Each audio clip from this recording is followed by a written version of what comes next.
नमस्कार, मैं अशोक विश्वकर्मा हिंदी परख में आपका स्वागत है। आज का विषय है श्रृंगार रस। श्रृंगार रस को रसपति या रसराज यानी रसों का राजा कहा जाता है। तो इसकी परिभाषा है, काव्य को पढ़ते या सुनते समय जब कहीं प्रेम की अनुभूति होती है तब उसे श्रृंगार रस कहा जाता है।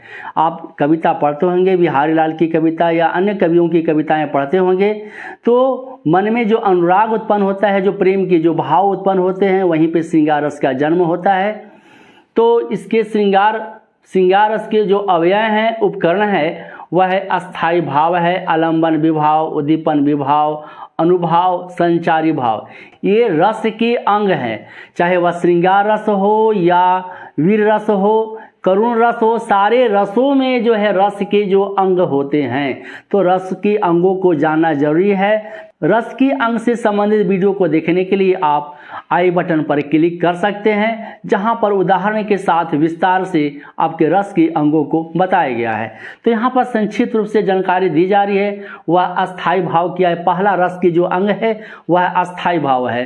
प्रत्येक व्यक्ति के हृदय में अस्थाई भाव होता है, वह सुषुप्ता अवस्था में होता है, लेकिन उचित अवसर पाकर के, अनुकूल अवसर पाकर के वह जागृत हो जाता है, जाग जाता है। तो अस्थाई भाव मुख्य रूप से 9 प्रकार के होते हैं, जैसे रति यानी प्रेम है, क्रोध है, उत्साह है, भय है।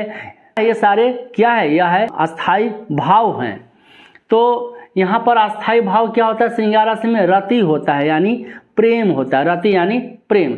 इसके बाद है विभाव। विभाव 2 प्रकार के होते हैं, आलंबन विभाव और उद्दीपन विभाव। आलंबन का अर्थ होता है सहारा। आलंबन विभाव क्या होता है? जो व्यक्ति या वस्तु अस्थाई भाव को जगाने का काम करता है वह आलंबन विभाव होता है। तो यहाँ पर हम देख रहे हैं आलंबन विभाव। श्रृंगार रस में क्या होता है? नायक और नायिकाएं होते हैं, नायक और नायिका। उद्दीपन विभाव, उद्दीपन का अर्थ होता है तीव्र करना, उत्तेजित करना। यानी यहाँ जो अस्थाई भाव जो रति यानी प्रेम है, प्रेम के भाव को तीव्र करने का काम करता है, उत्तेजित करने का काम करता है। इसके क्या क्या उपकरण हैं, अवयव हैं, यहाँ देख रहे हैं। नायक नायिका का सौंदर्य यानी सुंदरता। नायक नायिका की सुंदरता को देखकर मोहित हो जाता है, या नायिका नायक की सुंदरता को देखकर मोहित हो जाता है।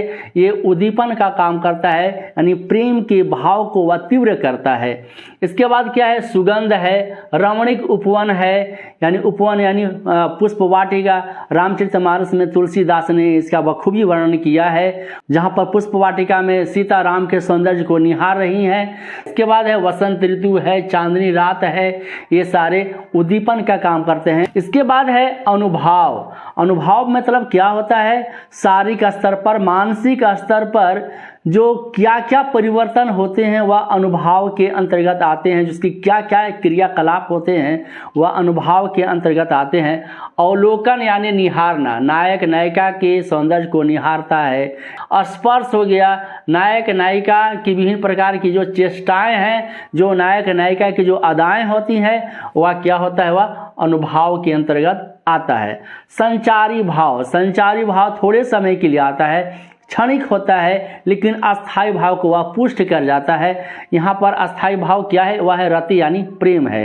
तो क्या होता है? आवेग आता है, रोमांच, शरीर पुलकित हो जाता है, उन्माद दीवानापन छा जाता है, अभिलाषाएं यानी इच्छाएं जागृत हो जाती है, संचारी भाव के अंतर्गत आते हैं। श्रृंगार रस के 2 भेद हैं।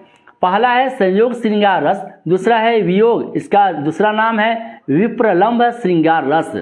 वियोग या विप्रलंभ श्रृंगार रस।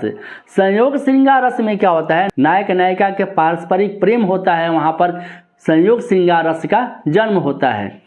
इसके बाद है वियोग श्रृंगार रस। वियोग श्रृंगार रस में नायक नायिका के मिलन का अभाव यानी विरह की स्थिति को क्या कहा जाता है? वह वियोग श्रृंगार रस वहां पर होता है। इसे उदाहरण के साथ समझते हैं।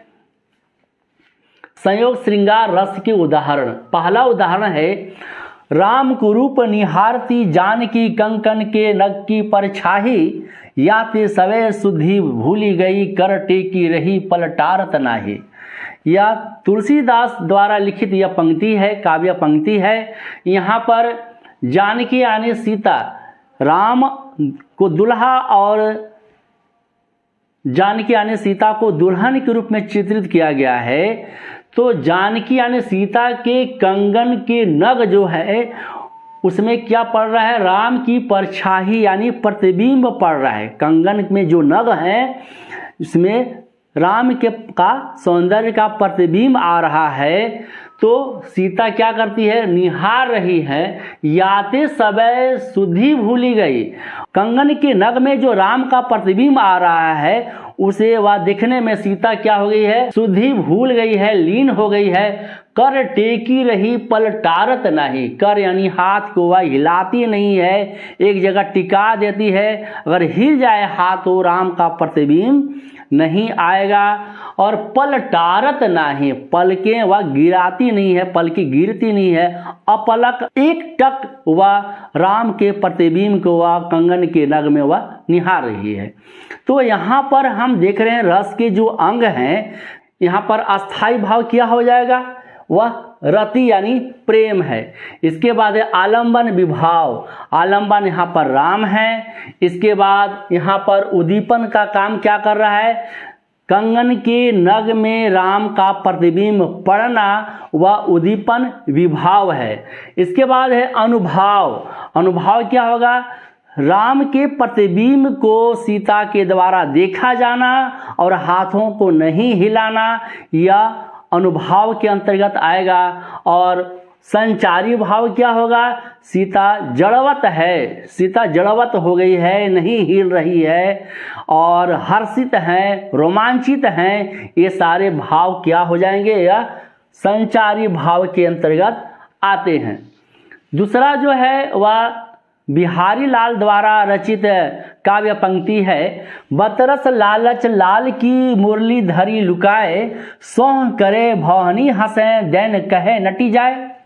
बतरस यानी होता है यहाँ पर बात करने का रस यानी आनंद, लाल यानी कृष्ण, तो कृष्ण से बात करने का आनंद के लालच में गोपियाँ क्या कर रही हैं, मुरली को छुपा देती हैं, लुका देती है, यह ब्रज भाषा में लिखा गया है। इसके बाद सोह करें, सोह यानी सौगंध है, वह झूठे कस्में खाती है कि मेरे पास मुरली नहीं है, वंशी नहीं है, लेकिन भौहनी हंसें, वह भौहों के इशारों में वह मुस्कुराती है। तब कृष्ण को लगता है कि नहीं नहीं, बांसुरी तो गोपियों के पास है, दैन कहे, मांगने पर नटी जाए, यानी वह इनकार कर देती है, वह देने से मना करती है। तो यहाँ पर क्या है, यह श्रृंगार रस है। कौन श्रृंगार रस है, यह संयोग श्रृंगार रस है। इसके बाद है वियोग श्रृंगार रस के उदाहरण।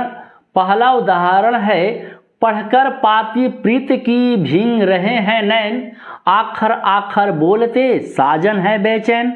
यहाँ पर नायिका की आंखें भींग रही हैं, पढ़कर पाती प्रीत की, पाती मतलब चिट्ठी, प्रेम की चिट्ठी पढ़कर की आंखें भींग रही हैं, आखर आखर बोलते, आखर यानी अक्षर, अक्षर बोल रहे हैं, क्या लिखा हुआ है जिसे नायिका पढ़ रही है, पता चलता है कि साजन है बेचैन।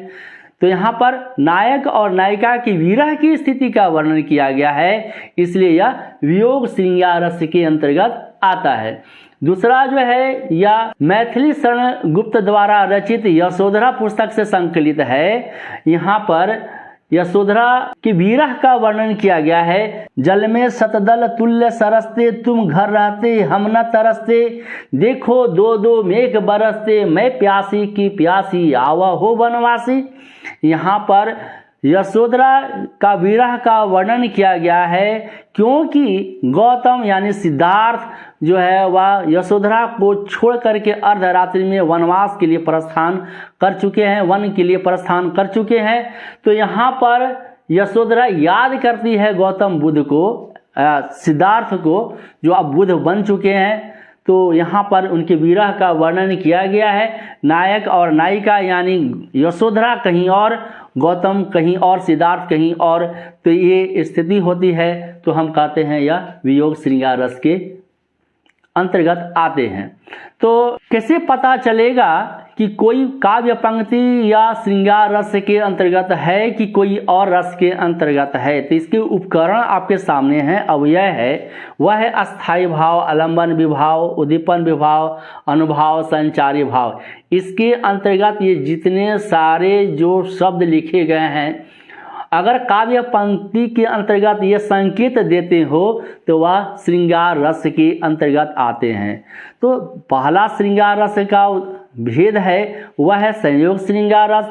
संयोग श्रृंगार रस में क्या होता है, नायक और नायिका आसपास होते हैं, आमने सामने होते हैं, पारस्परिक प्रेम होता है उन दोनों के बीच में, तब यह संयोग श्रृंगार रस के अंतर्गत आता है। दूसरा क्या है, वियोग या विप्रलंब श्रृंगार रस। इसमें क्या होता है, नायक और नायिका की विरह का वर्णन किया जाता है, नायक कहीं और नायिका कहीं और। इस काव्य पंक्ति में आप देख रहे हैं कि पढ़कर पाते प्रीत की भींग रहे हैं नैन, आखर आखर बोलते साजन है बेचैन, नायक कहीं और नायिका कहीं और। फिल्मी गीतों में भी यह बखूबी वर्णन किया गया है, साजन मेरा उस पार है, मिलने को दिल बेकरार है। तो विरह का जहाँ स्थिति होता है वह वियोग श्रृंगार रस के अंतर्गत आता है। तो वीडियो कैसा लगा आप हमें कमेंट कर बताएं। हमें सपोर्ट करने के लिए हिंदी पढ़ को सब्सक्राइब करें, वीडियो को लाइक और अपने दोस्तों के बीच शेयर करें। नमस्कार।